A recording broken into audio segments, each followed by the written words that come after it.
Welcome to the Pantheon Plus Rewind.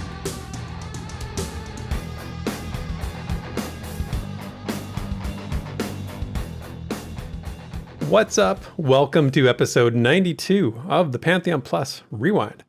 Being the hardcore fans that we are of Pantheon Rise of the Fallen, we aim to bring you a bounty of news, views, and community goodness each and every week.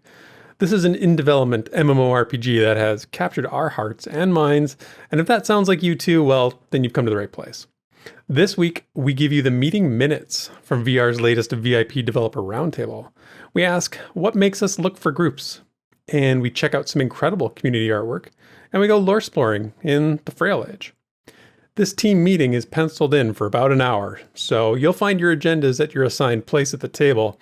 So take your seat, introduce yourself to your coworkers, as me, Theric, and my hype killer co-host, Desrin, call this thing to order. Please enjoy this week's Rewind. You know, Desrin, so first of all, before I get to what I want to say here, I did call you hype killer. I know it's an inside joke that nobody else understands, but on Discord today we were joking and you were being very hype killing, so I decided to call you out on that. Yeah, I deserved it. I deserve it, but what can I say? I'm so numb. You're numb to the world around you. Well, I mean, you know, so am I usually, actually. But I wanted to mention something. We're always looking for that, you know, high quality entertainment, and I have to tell you, I found something because my Amazon Prime account, I was, you know, searching for something to watch, and you know, I grew up in the 90s. That was like my 20s were in the 90s or whatever, and there was a show called The Outer Limits back then. Completely had forgotten about it. I don't know if you're aware of this show, but yeah, it's awesome. I think I was looking for like when the next season of Black Mirror is, and this is how I came across it actually, because it's very similar to like, it was modeled on like the Twilight Zone of the 60s and the one in the 80s. And then, you know, it's like a predecessor to Black Mirror, and it's actually all on Amazon Prime. So I've been watching episodes of The Outer Limits. And the funny thing about this show is that, like I said, it's from the 90s. It's super 90s. Every episode is like its own little thing, and you get like these actors from like the various TV shows of the 90s all guest starring and stuff. So there's like Star Trek Next Generation actors in a lot of the episodes. There's sitcom people. And my wife, I joke with her and I tell her, I'm like, you'll never guess who the long lost star of the 90s was in today's episode. And then she laughs because she thinks that's pretty funny. So anyway, I'm really enjoying it. It's pretty fun to go back and watch a show that you'd completely forgotten about. But yeah, so I've been nostalgia'd up on the 90s there. And what have you been up to?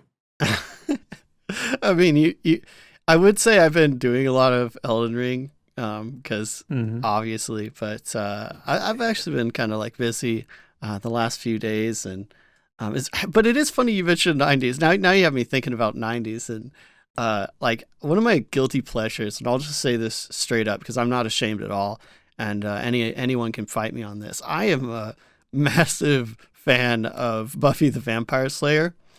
And nice. Whenever I need my 90s fix, that's like my go-to. I don't know why. I know that's no, you know, you're not alone. There's a ton of Buffy fans out there. I'm not one of them. Like I'm aware of Buffy's, you know, cultural phenomenon that was Buffy the Vampire Slayer. It was never my show, but yeah, that's exactly what I'm talking about. That's like hardcore 90s nostalgia there. It's really great. It's really great. That's fun. And you know, some of these shows, they're all on like these services now, right? So you can go back and watch them. It's pretty cool. So yeah. So speaking of familiar faces from past shows, let's introduce our adventuring party for the week. As always, we have Shuriken on the Dwarf Cleric. We have Ziplocks on the Darkmer Rogue, Jason on the Scar Beard Lord, Sparrow on the Elf Ranger, Bounty Code on the Human Wizard, Screech on the Scar Bard, Wiki Woo on the Human Enchanter, who, by the way, I confirmed he is very happy with my Human Enchanter choice for him, so I was happy to hear that. Dimlos on the Darkmer Cleric, Zergjerk on the Dwarf Rogue, Bitcrunch on the Ashen Elf Shaman, and Man of Rohan on the Ember Elf Ranger. I almost said Shaman again. And as always, you know, thank you everyone for keeping the camp on lockdown with us here. Your support is awesome no matter what form it takes. If you want to hit the super chat button during the premiere or check out the Patreon, that's linked in the description. That's other ways to support the show as well. This is an awesome community, and it's just a great time every week when we get together. So we will all one day be chilling in Terminus together. I can guarantee you that much. But, having said all that, Desiree, shall we call this meeting to order? Let's just get to it. This week in Visionary Realms News and Notes.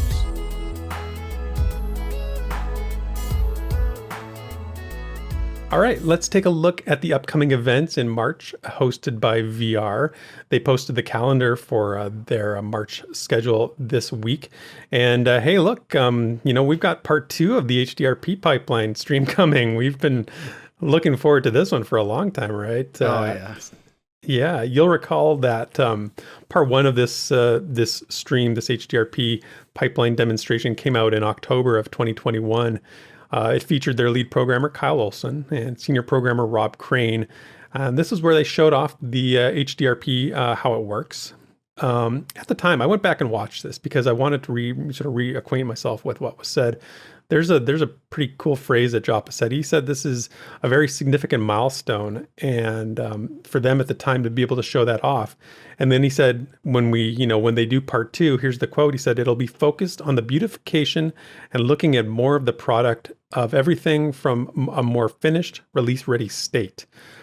So when you're watching this upcoming dev stream next week, so developer stream on the 10th of March, keep that in mind because, like I said, it's we know what to expect, and I'm really hoping that it lives up to those expectations that they've set themselves. I have no reason to think it wouldn't, but absolutely something to look forward to. So again, that's March 10th, 8 p.m. Eastern, on Pantheon's Twitch channel. And of course, we'll be live on Pantheon Plus U afterwards to talk about it and break it all down and all that kind of stuff. To help everyone out, I've actually put the video running in the background if you're watching our show here on YouTube for this week, so you can remember what was talked about and what was seen, more importantly, I guess. Like I said, I went back and watched it myself, and it helped refresh my memory and think of some questions and some discussion points, for the next stream when it comes along. And I just have to say this, we don't get enough of Rob Crane in the community. His instructional approach is it's got this friendly sort of tone, very, very easy to watch, very easy to listen to. So, Rob, if you happen to catch the show, just remember, you may be humbly in the background, but Desiree and I appreciate you, sir. So, yeah. Desiree, this is a pretty big stream for them, I think. If there's one thing you're hoping to see out of this HDRP part 2, what might that be? I would say just something representative of a finished art direction. I'll be super honest here. I'm seeing some of the recent streams when they're showing some of the assets and their texturing is just looking really flat, and coloring is starting to be almost cell shaded in the look and feel with some of the terrain stuff. And I mean, I haven't really talked about this much because on my end, I'm kind of hoping that it just has to do with them not getting the lighting and shaders and everything all dialed in with HDRP, because that's really when I saw the change. But man, I'll admit I'm actually a little anxious. This stream is it's either gonna resolve that anxiety or possibly amplify it. Sure. And I'm not expecting, a finished product, but again, as they said, a more finished product. So I'm kind of looking for that direction, and looking at the monthly calendar, sneak peek screenshot, I'm again seeing that same style. It's just not quite hitting it for me, man. So I'm hoping that gets resolved for me, but yeah. Mm-hmm. So are you thinking of the Galdassi Ruins stream? I think that's the most recent video we have. Is that sort of where you're coming from? The Galdassi stream, pretty much everything that has included terrain, with the placeables, the rocks and stuff, has been these almost cell shaded assets, and it's just, to me, it's a deviation of what the art direction was previously. And again, I'm hoping it's just a temporary thing, but like I'm almost feeling like there was an art direction change, and I don't know if this is going to get confirmed or not. But yeah, I think most of the content we've seen since the HDRP stream has kind of triggered that little thing in me, is saying like, this looks different. Yeah, it's funny. I haven't noticed that myself. I mean, I'm looking at the screenshot that they used for the calendar here, and it pretty much doesn't seem that different to me than what we've seen in the past. I mean, that looks like a gray box zone that PA testers might recognize, but yeah, I wasn't gonna say anything. Well, but I mean, they put this out here now, and it's like, we've seen this area, this bridge, very familiar architecture. I mean, this familiar architecture. We've seen this in other shots they've released, and it's not like a big secret or anything like that. But yeah, I mean, I guess beautification is the key word, because that is sort of what Joppa had said about this, and cell shaded is an interesting term. That's a very distinct art style when you're talking about, and I don't think it's not that extreme, but it's more just representing that kind of flat texturing, flat and colorful texturing. And yeah.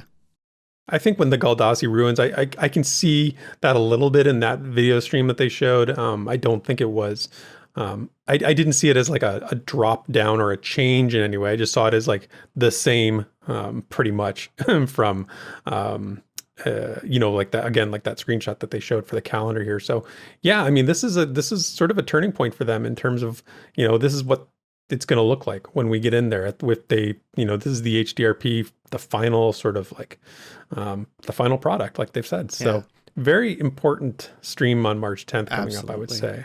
Everybody should definitely be interested in checking that out. And we'll have lots of commentary about it. We'll have lots to talk about and break down. Oh, I'm sure the Plus U is going to be hopping. If any of them are going to be hopping, it's got to be this one. Yeah. Yeah. There's a lot riding on this one. So, and then on the week after that, on March 17th, comes the monthly newsletter, and that's always got the roadmap to alpha that we rely on. But I want to go back a second, because we sort of skipped over the February Dev Roundtable, which came out on just this Friday on March 4th.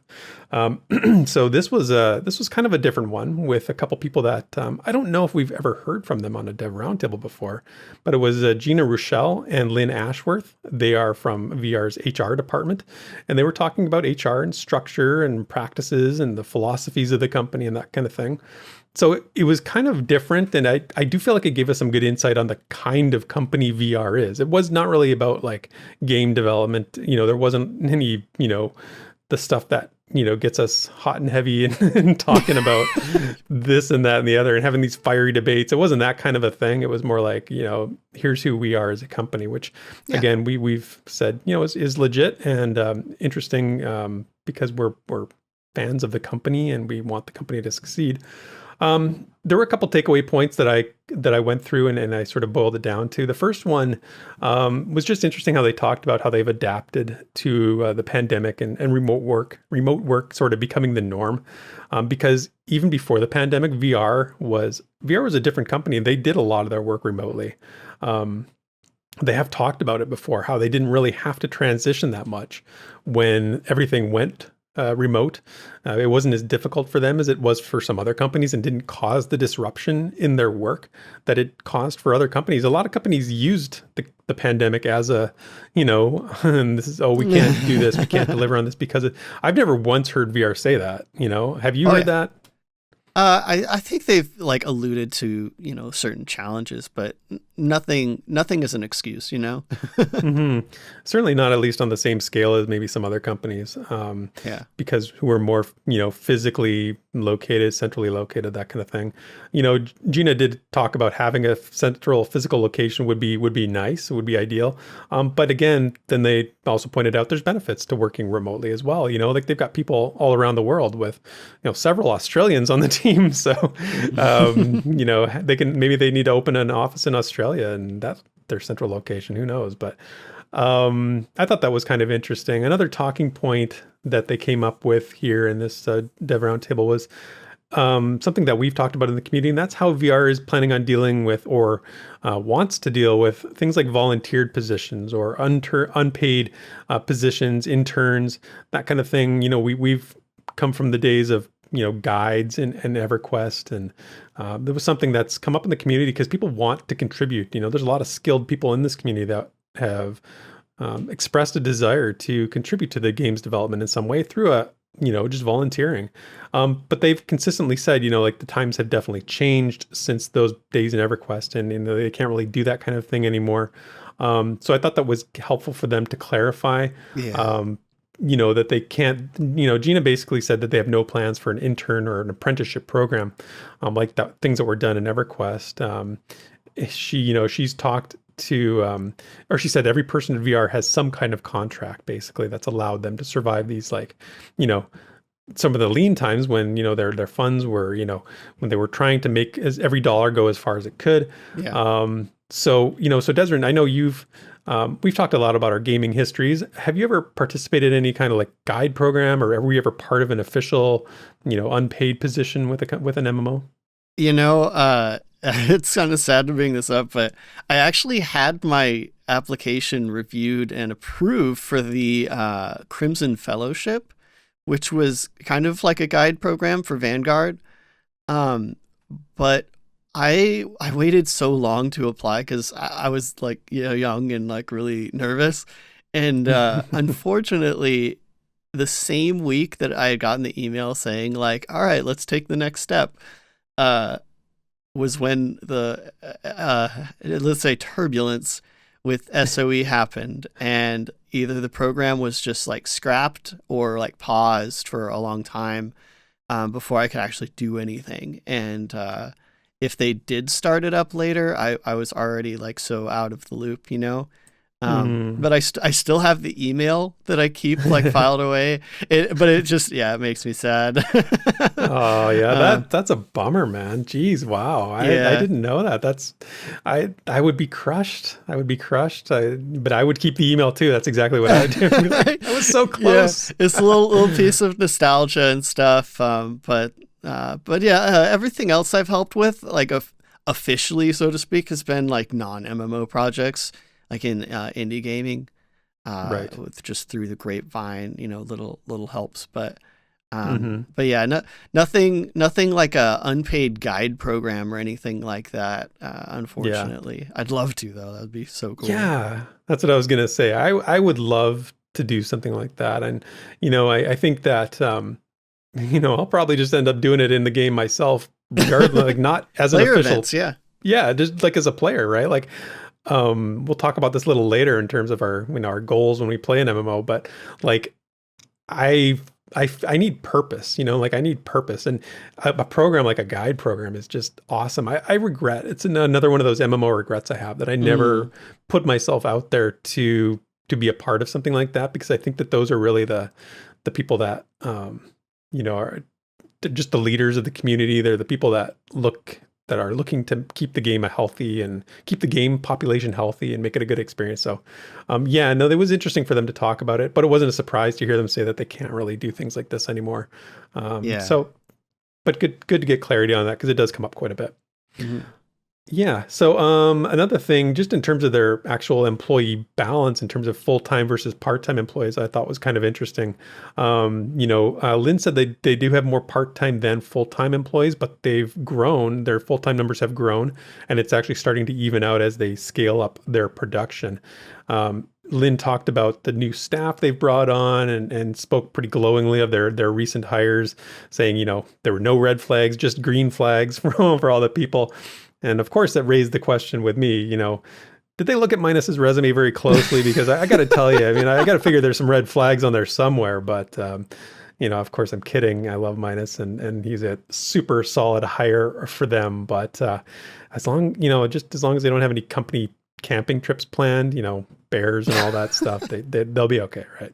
So just a couple fun notes at the end here, just again, getting to know them as people. It was kind of interesting to hear, apparently Gina's died in game more times than Ronak, which is shocking. And I don't know how that's possible.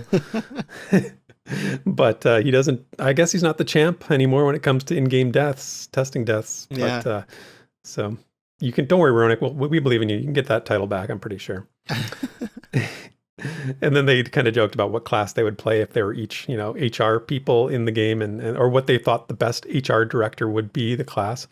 Both Gina and Ben said the Enchanter, because you're keeping things under control. You're sort of working, keeping the crowds under control. Lynn had she said she'd either be a Dire Lord when she's the bad Lynn, or the Shamunk, which is a combination of the shaman and monk when she's the good Lynn. So I thought that was kind of funny. Again, personalities come through in these things, right? Yeah, and this duality really started to come up more and more frequently. It's like I loved it.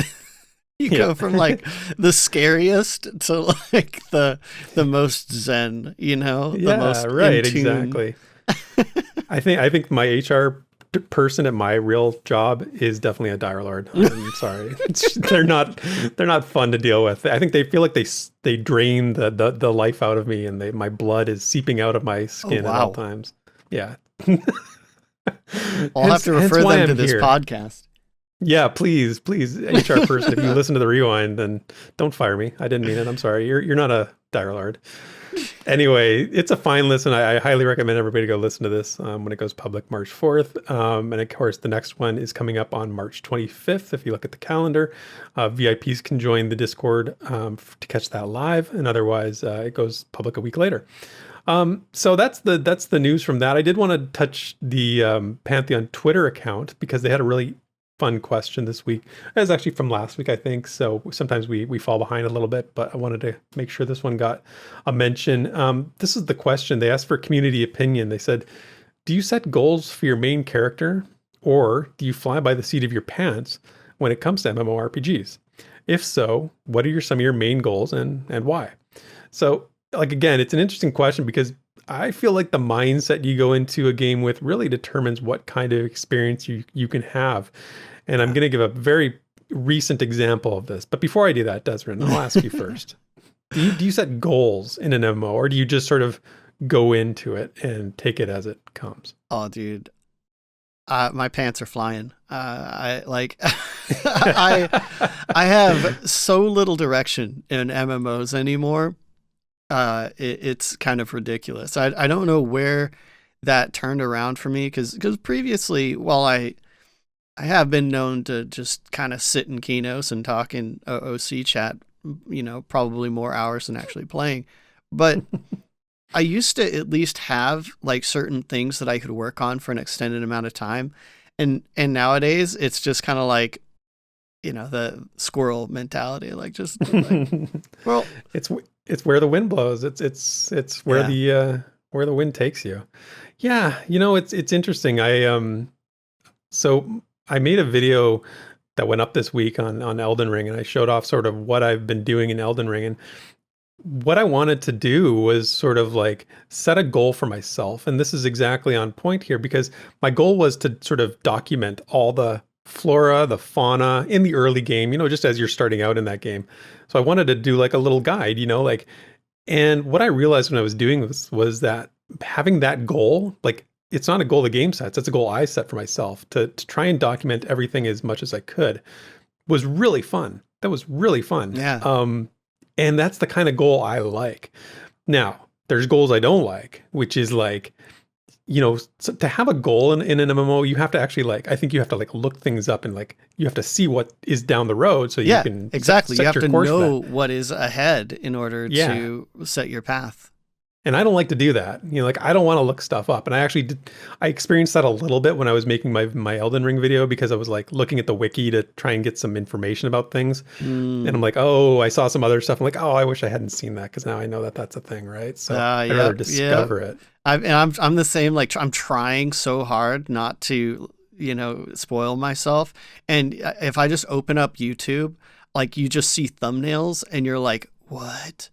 That's a thing. And it kind of, I wouldn't say it ruins it, but yeah, it does make me kind of want to be oh, well, now I kind of want to do this, even though I didn't even know about it, you know? Right. Like these goals get imposed on you because now you know something exists. Yeah. Whereas if you didn't know, it's kind of like, it's really hard to separate those two things out. So that's kind of why I was interested in this question so much, because I want to know how other people think about this. So let's start with the first one. This comes from Kate. And Kate said, my main goal is always to make my character the best it can be, even if it means slowing down my leveling so I can finish all the main quests and gain benefits from them. I'm hoping I will be able to channel points into perception, maybe. Also to find and make the biggest bags I can. Amen. Amen to the bag. Yeah. That's like, somebody just needs to make an MMO called like Bag Quest or something. It's just the quest to make the biggest bag, because that's everybody's goal, or at least obtain the biggest bag. The entire premise of the next like big MMO is bag making. That's right. So yeah, no, it's sort of interesting what Kate said about perception too, right? Hoping people to channel points into perception, because we don't know how we don't know how you're going to develop your perception at this point. We don't know how the mechanics of that yet. So if I had to set, because we know a lot about Pantheon, obviously through our fandom, I could see that being a goal for myself. Like I've said, I want to go full on with perception. I want to become a keeper. So that'll probably be one of my goals too. Yeah, I actually resonate with the first part of this. I wouldn't say more, but that's what stood out to me was like the make my character as the best it can be.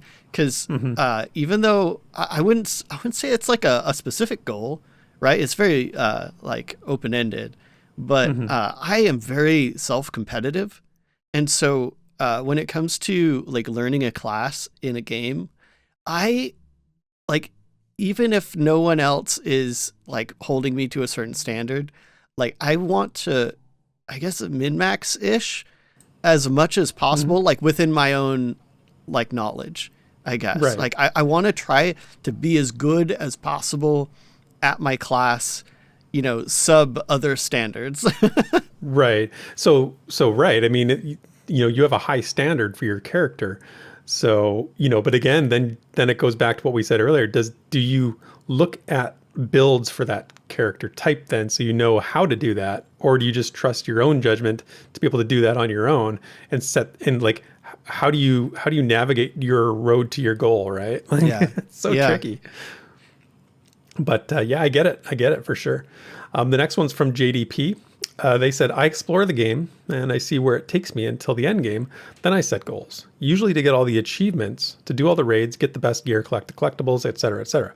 So what's interesting about this one is like, they explore the game first, see where it takes them, then set goals, right? Like, so they get to the end game, then they go back and set goals. And I think this really resonates with a lot of, probably the Final Fantasy 14 fans out there. Again, this mentality, like, where MMOs have gone to endgame is where the real game begins, right? Then you start setting your goals, because you don't have all the information up to that point. You don't have all the tools to work with.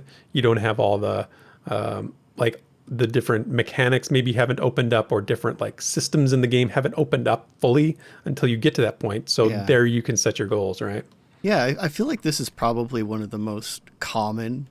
If there was a big poll of like all MMO people, I feel like this is probably where a majority of people are. But I still, it rubs me a little like the wrong way. The whole, like, I want to get all the achievements, do all the raids, get the best gear, collect all the collectibles. And I know this is just a Twitter post, so this is nothing against JDP. But to me, I'm just like, oh yeah, checklisting. I love it. Gotta love checklisting. Yeah. It gets to me now, man. I know that's how a lot of people operate in modern MMOs, especially. But I fight that, man, in myself. As much as I'm 100% her like person that wants to find everything, but I don't like the idea of checklisting, items for the sake of, well, I did that. It's like, I don't know. It's just a feeling. Yeah. I mean, I always ask myself, what came first? Did we enjoy doing that first, or did the games set those up and now we enjoy doing them, right? Like, were they set up because we enjoyed it, or do we enjoy it because they set it up? And we've been playing Lost Ark on Tuesday nights for classes or for MMORPG 101. And I got to tell you, I don't know if you've been watching any of it or seen any of the gameplay, but the seeds in that game, so you go through all these areas, they always have like these little seeds scattered around, and there's this weird like obsession of finding them. It is this is the strangest thing. And I could see that being a goal for somebody, be like, in Lost Ark, I'm going to collect every single seed. I can't remember what they're called, the name of them, but I'm sure that's tracked though too. Like I'm sure there's an achievement that's listed somewhere, like in game, for that. Yeah, and that you can just kind of like compare and stuff. And to me, without going on a huge tangent, that whole UI element of having a goal already set for you, and this goes back to what you said about your Elden Ring experience, is like now it basically makes the checklist for you. Right. Instead of being like, I just have this compulsion to collect these things. It's now like, oh, well, then I can get the achievement for it. And you might not like collecting those seeds at all, but it's there to be had now. And I think that's what kind of gets to me now. Yeah, no, that's totally fair. The next one's from Glothdrogan, and they said, I do basically what feels right at the time, try to help folks along the way. Those folks get added to a friends list. I spent years doing old planar raids, hate, fear, sky, dragons, and epics for random people. I collect memories and friends over everything else. So that is like, yeah, that's awesome, man. Like that's somebody that I want to be friends with in game. That's somebody that I would hang out with. Yeah. And you know, it's sort of like this outside the game goal done within the game, which I think is awesome because, you know, are your goals, like I said, are they set by the game or do you make them yourself? And this is one of those like, you know, only MMOs can do this goal. No other type of game can achieve that. If that's your goal, no other game can do that, right? So I think that really is applicable to Pantheon, and I think that's going to be something that can be very, you know, satisfying in Pantheon. Mm-hmm. The next one's from Ryan Skiba, and they said, if it's a great MMO, then yes, my goal is to absorb the story 100%, do the side quests, do a crafting specialization, at least to max, and take my time with it. So yeah, cool. You know, story, 100% of the story is an interesting one, and that's not something that is, you know, ubiquitous across every single MMO, but it is more popular. You know, I don't know. My goal to complete the story of a game, I don't know, man. But he says absorb the story. Okay, fair enough. Yeah, that's a good distinction. You're right. He does say absorb the story 100%, do the side quests. When I finished the story part of Guild Wars 2, I do have to say it was satisfying. It wasn't the greatest story ever told, not by any means, but there was something about it that felt like I'd met a goal, you know, because you are sort of working towards this thing, and it's just there's a nice cinematic moment at the end of that game, which stands out in my mind. But yeah, what do you think about that one? So there's two things I like about this, and one I already mentioned: absorb the story 100%. Because to me, that is like I'm getting invested in the world now, and that is what I hope people get for Pantheon, that they actually get interested in the story enough to absorb it and not let it brush off their shoulder, you know. And the other side of this that I love is the qualifier, which is if it is a great MMO. Because honestly, dude, all these MMOs are just grabbing for your time to do really bad content.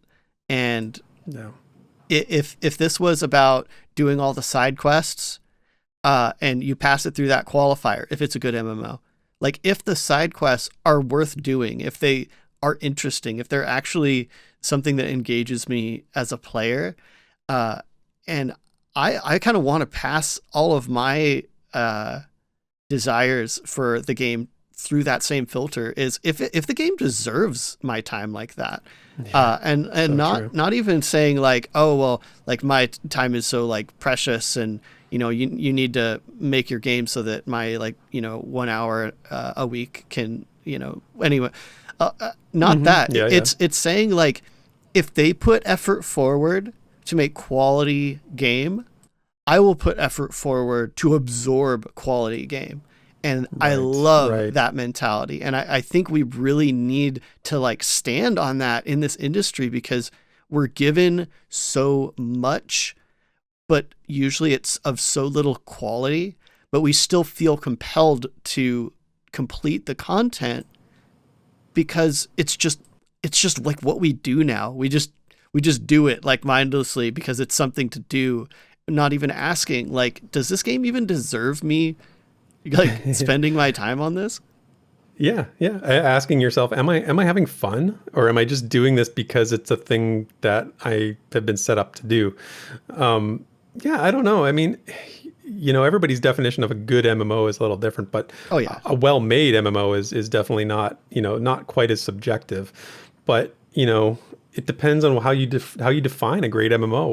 What makes that definition for you, and it's different for different people. Yeah, absolutely. But I think I like what you said. I agree with you. Absorbing the story, absorbing the world is definitely part of it. And, that's not something I'm going to be shying away from at least. So now this next person is definitely thinking like you, because this is what generic NPC name. This is their response. They said, "My pants have wings.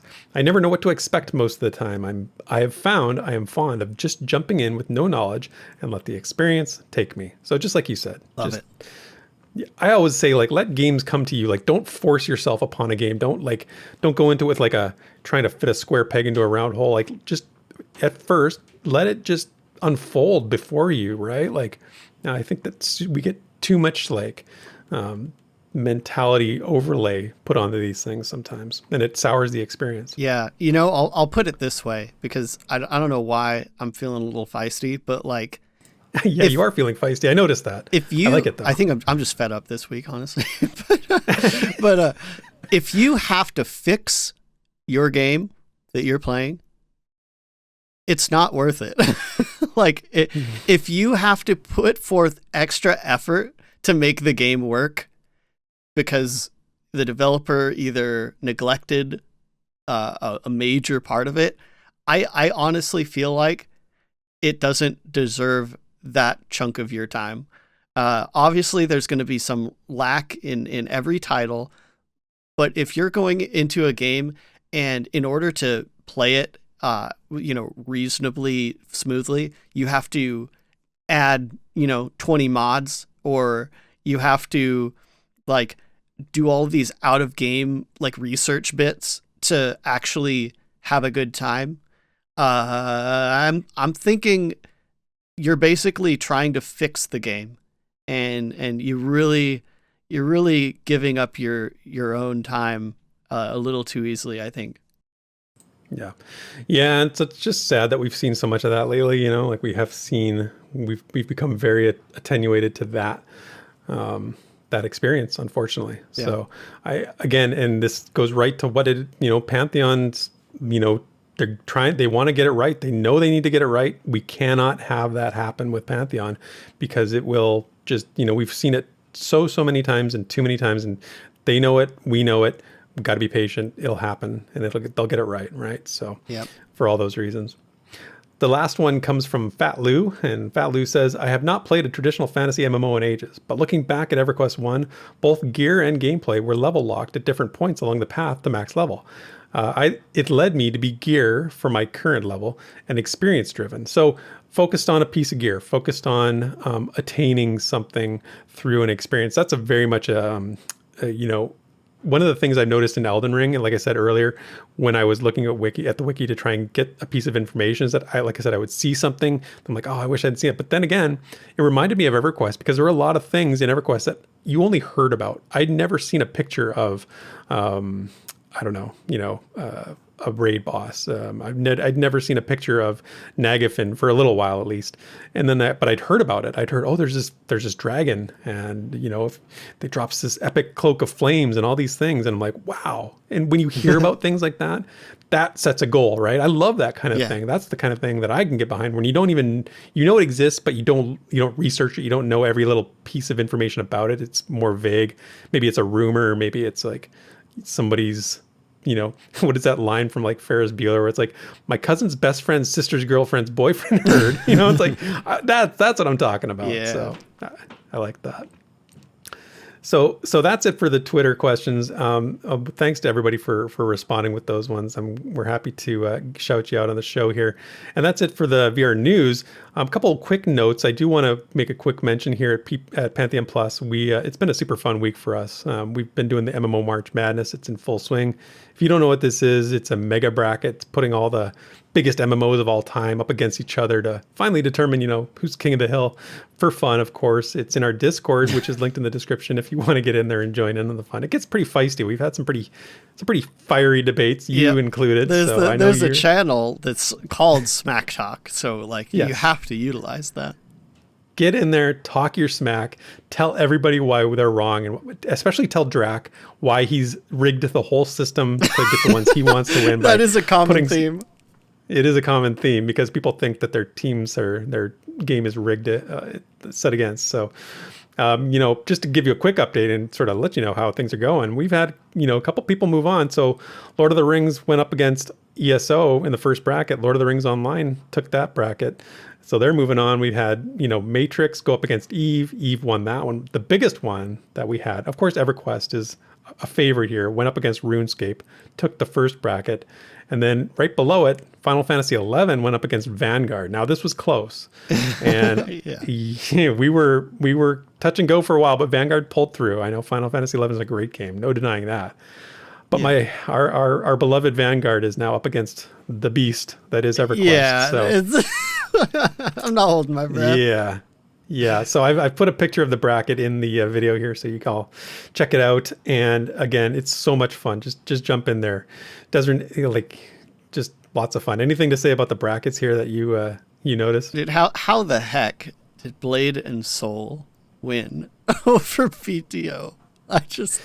Y'all are killing me. You're killing me, guys. That was the closest one we've had so far, actually. Yeah. Which was kind of funny. It came down to the wire on Tuesday night, and we were talking about it on stream because it was super tight. But and then Blade and Soul's official Twitter account actually responded to the tweet that we put out about it. So that was kind of funny. But so good for Blade and Soul to pull through. And now they're going to go up against either Project Gorgon or Terra, which is kind of an interesting matchup. So one of those is an easy win. Yeah, one of those is an easy win. Anyway, sorry. We'll this is where it gets crazy, right? Right. We could spend an hour talking about this, and I promise we won't do that. But it is so much fun. I want everybody to get in there because we're having a blast with it. For the schedule this week on Pantheon Plus, as always, Monday we've got CryptFox streaming during the day. Drac will be streaming at midnight, playing EverQuest with his pals. Tuesday, we are back for MMORPGs 101, playing Lost Ark that night on Twitch. I'm doing another lore exploring video. It was a little late this week. I'm hoping to get it out for Wednesday next week. No guarantees. Sparrow's streaming on Twitch, doing Elder Scrolls Online, which she is doing a great job with. And that's it for the calendar for this week. And it's also the week of VR news and notes. When the Pantheon community speaks, we listen. So let's dig into the forums and fan projects to see what the discussion's all about. All right, this week we're going to talk about groups with Dikenzu's recent thread on the official forums. Now this thread is titled Matthew Henson, and honestly, I wasn't sure why. I had to look up the name, and apparently it's actually the name of an American explorer that spent some 23 years exploring the Arctic. So I guess I did not know that. Yeah. I thought it was random. Turns out it wasn't. It was very smart, Dikenzu. So I guess that actually lines up with the premise pretty well, since Dikenzu is presenting us with an idea that maybe groups don't have to just be for combat. So from Dikenzu, says there's leveling groups, raid groups, and dungeon groups. And Pantheon has strongly promoted a world designed for exploration and adventure. So Dikenzu doesn't specifically say this, but I see the proposition kind of like this. It's pretty simple. Let's have some sort of option to go LFG for just exploring, lore finding, or maybe just harvesting. Just kind of a free form adventuring, not targeting a specific goal. And I actually didn't realize how relevant this was. Right. It lines up pretty well with what we talked about. Yeah. But yeah, Dikenzu also brings up that like a lot of folks have expressed that they tend to solo because they like to explore and read text and check each nook and cranny, and they just don't want to slow down their group mates. And I suppose that this would mean they could seek other like-minded individuals and promote a certain kind of social gameplay that doesn't exactly revolve around a combat goal. I think this ties in so well, actually, to what I've been hearing about various guild members and people in the community playing Elden Ring, and what you've said, right? Yeah. It's interesting because we're sort of experiencing this a little bit right now, because Elden Ring is a game that has a multiplayer feature to it, but it's very purposeful driven, right? It's very much you only bring people into your game when you have a specific thing to do. Like it doesn't have that MMO social side of it. It's like, I need you to help me kill this boss and then you're gone. Like it's so purposeful. So it's sort of like on the other end of the spectrum, which is part of this conversation, right? Because like why would I group with somebody when when I don't need to? And I'm not speaking for myself personally. I'm speaking from the general mindset, I think, of people is like groups are tools. Groups are means to an end. Are they not? Like I think that's part of this discussion. The question is what end? Is it until the boss is dead and then you get booted back to your own world? Because that's what Elden Ring does, in case no one's familiar. But one thing that just all of us seem to just really be like longing for, especially the folks that are more focused on the exploration side of the game, which is super great. Like, it's not just about getting your butt kicked for hours straight, right?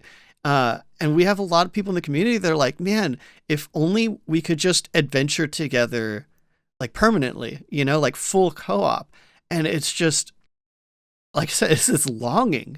And it ties it into Pantheon so much where, of course, you could say like, oh, LFG in chat or something like that. But I do love the idea of just ingraining it into the, LFG system and saying like, this is what I'm looking for. I think it is kind of in line with what they've said, but I just want to like reiterate this because I would love to join one or two other people in an area that are just trampsing around looking for hidden stuff, just a social hangout. Well, I think that's, we do that in Discord these days, like when we're playing a game, whatever it is, whether it's Elden Ring, whether it's any other game, we're playing the game, but we're also chatting at the same time. Like, hey, I just found this. We're posting screenshots. Hey, I just found this. Right. So we want to, what you're saying is like, we should be doing that together in the game. Right. And, I just don't think games don't facilitate, like MMOs generally these days don't facilitate that. There's no real, like, it's, so what we're trying to sort of do here is separate the incentive to group from just grouping for the sake of grouping. Like, is what you're describing more enjoyable as a group, or is it more enjoyable as a solo person? If you play MMOs, it should be more enjoyable as a group, right? There's single player games that are very enjoyable to explore, and myself being a fan of those, but that's not why I play MMOs, right? Yeah. When I get into Pantheon, when the time comes, it's going to be amazing to be out looking around an area, but saying, hey, Desrin, Crowsinger, anybody in the group, come check this out with me. I found something. Like, come here. Or like, trying to solve a perception like mystery together, however that is manifested. But like, that's how I see it is, hey, I'm in this area. Either I've heard something, some kind of lead, right?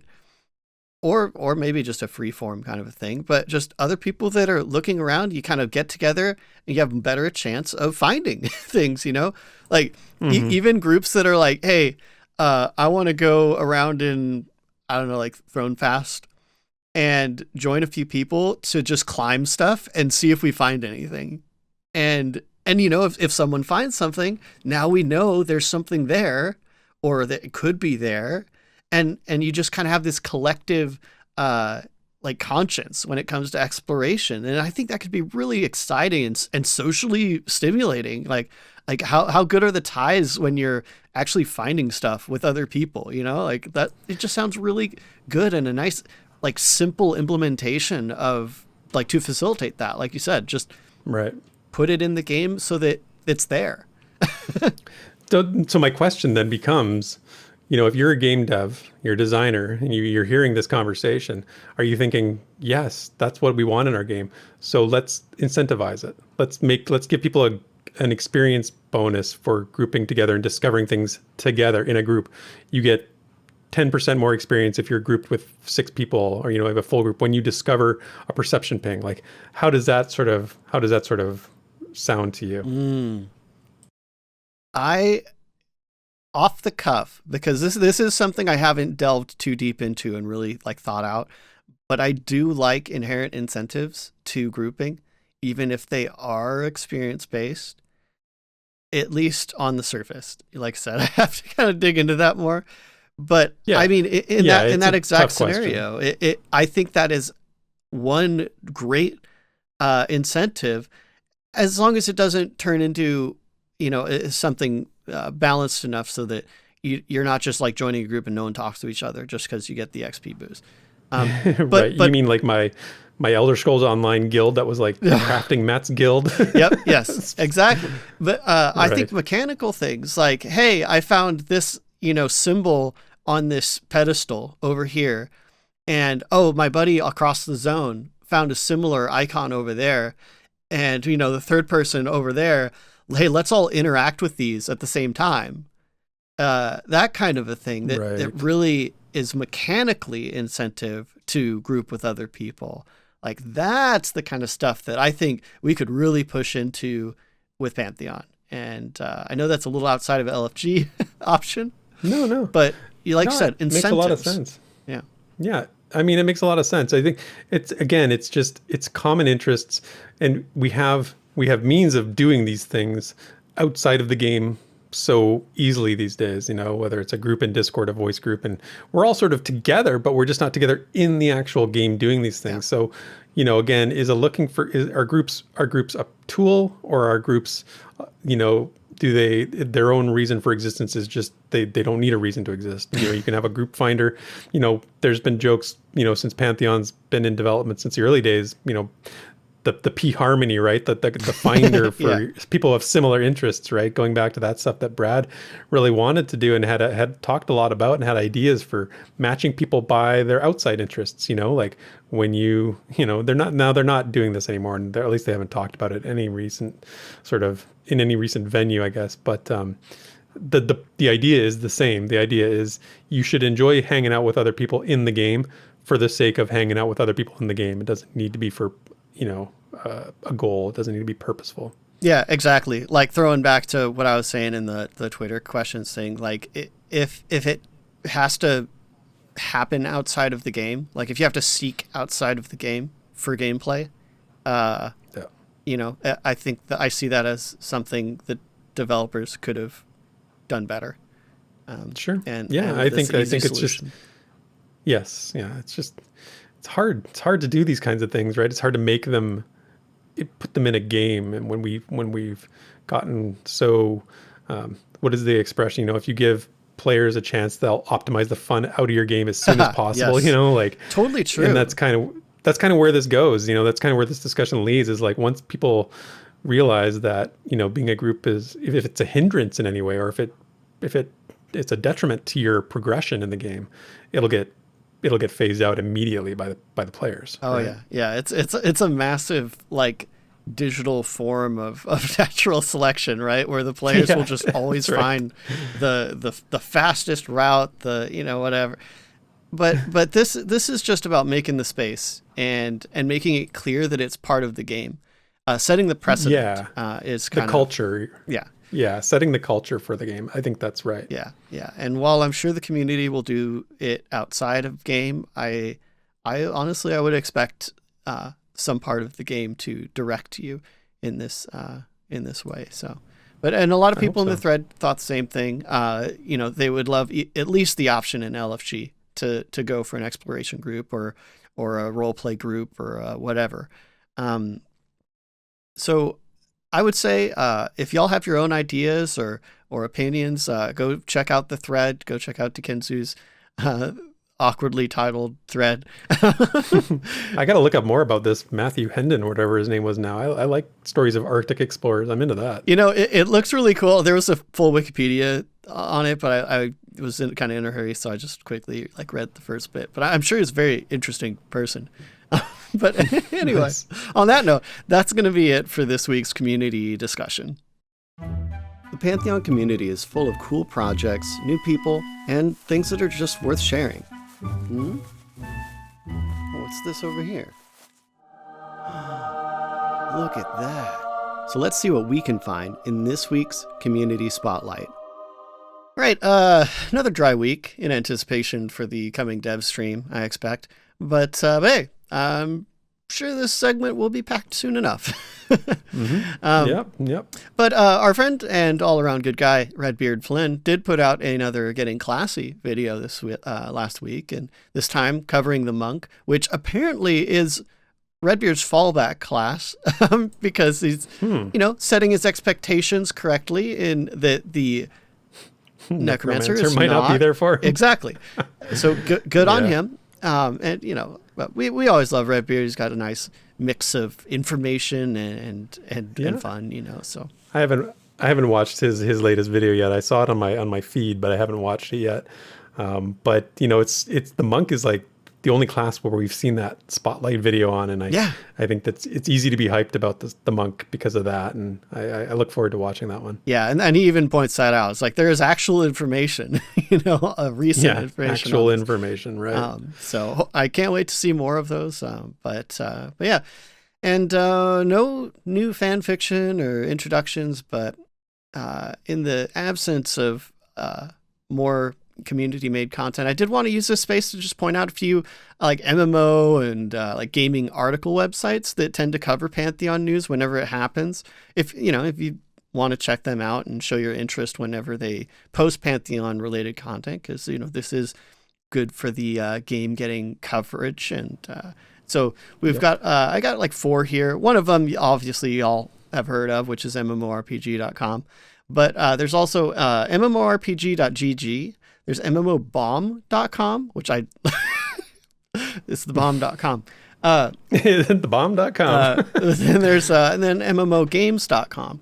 And I know that's not much, guys, but hey, if it just means that there's plenty of room for you guys to make some Pantheon-related content. And if you do, make sure reach out to me in Discord or elsewhere so I can highlight your hard work. And but a lot of these sites actually they've been much more frequently doing headlines from the latest Pantheon news. That the dev streams are getting more regular attention from them, and Basgrim's been doing a great job of retweeting and sort of highlighting them and stuff.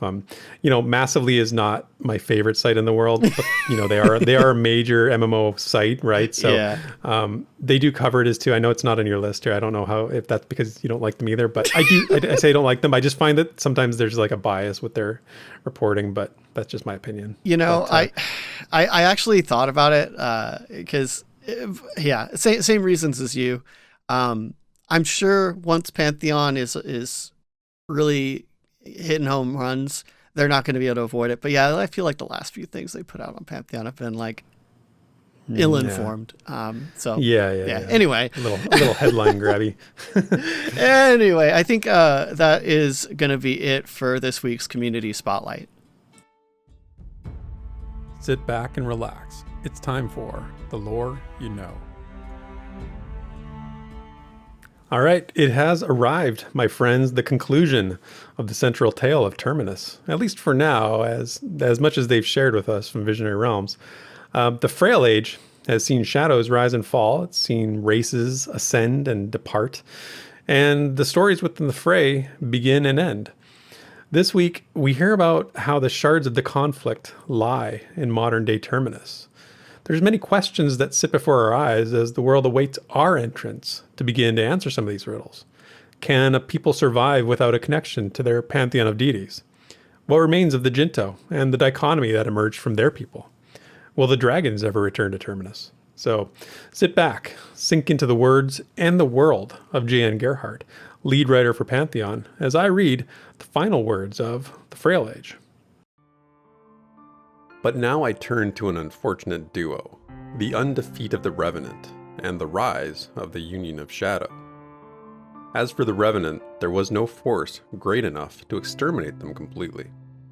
It would have taken a coalition greater even than 6 had they stayed united, for truly no nation could wage a war at all, let alone a foreign one.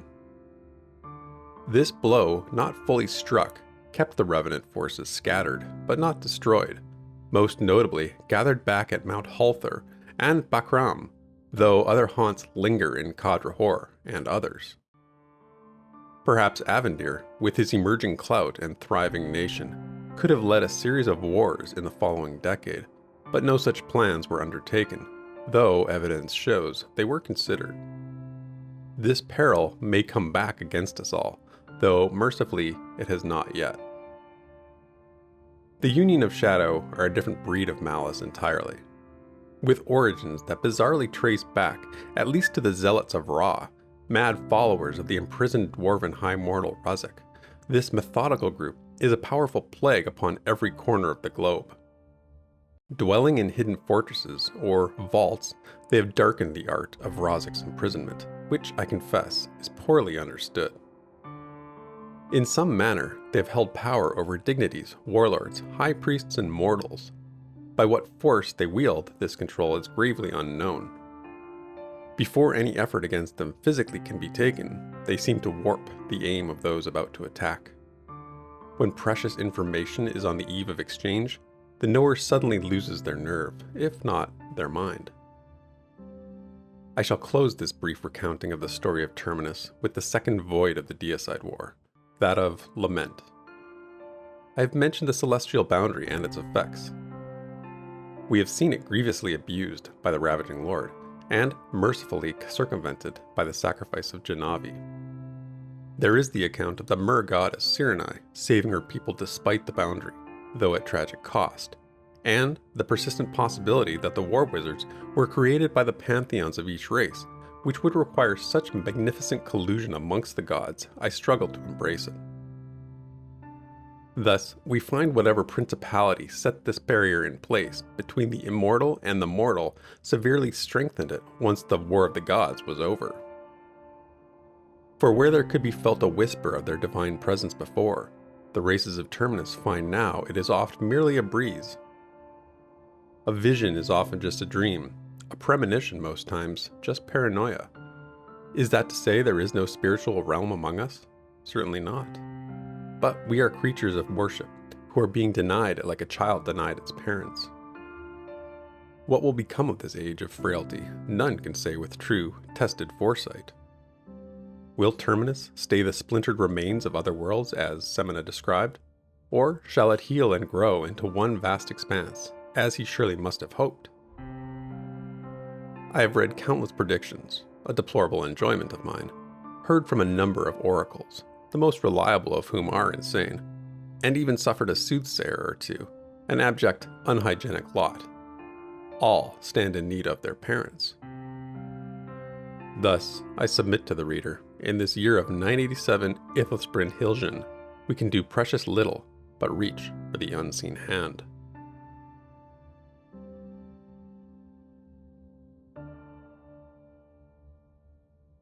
And that is The Lore You Know. So, again, another episode brings us to the end of episode 92. Desrin, nice to talk to you, my friend, as always. I know I called you the hype killer at the beginning of the episode, and I have to say, you didn't kill my hype completely. You're a little feisty today, but my hype is resilient, and I don't think you can kill my hype. So. Okay, well that's good. That's good. I'm not trying to Debbie Downer everyone here, but I definitely want us to remain healthy. Yes, It's all healthy perspective. You're absolutely right about that. We can always use more healthy perspective on things. So I look forward to checking in with you next week. Again, we're going to have probably a lot more to talk about next week with the dev stream. Yep. So look forward to breaking that down with you, my friend. And thanks you everyone for coming out, hanging out with us today. We really enjoy this. The hour we spend during the premiere chatting with everybody and hanging out. If you like what we have to say and you like the show, just remember you can support us in several different ways. If you like the content we've talked about, there's always links in the show notes on the podcast sites, as well as in the video description on YouTube. And that's always good stuff to look for if you're looking for some time to something to do while you're staying Pantheon patient. So have a great week, everyone, and we will see you next time. Goodbye. Thank you for listening to this week's episode of the Pantheon Plus Rewind. Pantheon Plus is not affiliated with Visionary Realms. Be sure to check out our Twitter, Twitch, and YouTube channels under the name Pantheon Plus. You can follow Theric at Pantheon Theric on Twitter, and Desrin at DesrinDoes also on Twitter. And you can stay up to date with all things Pantheon at www.pantheon.plus. Until next time, cheers, and thanks for listening.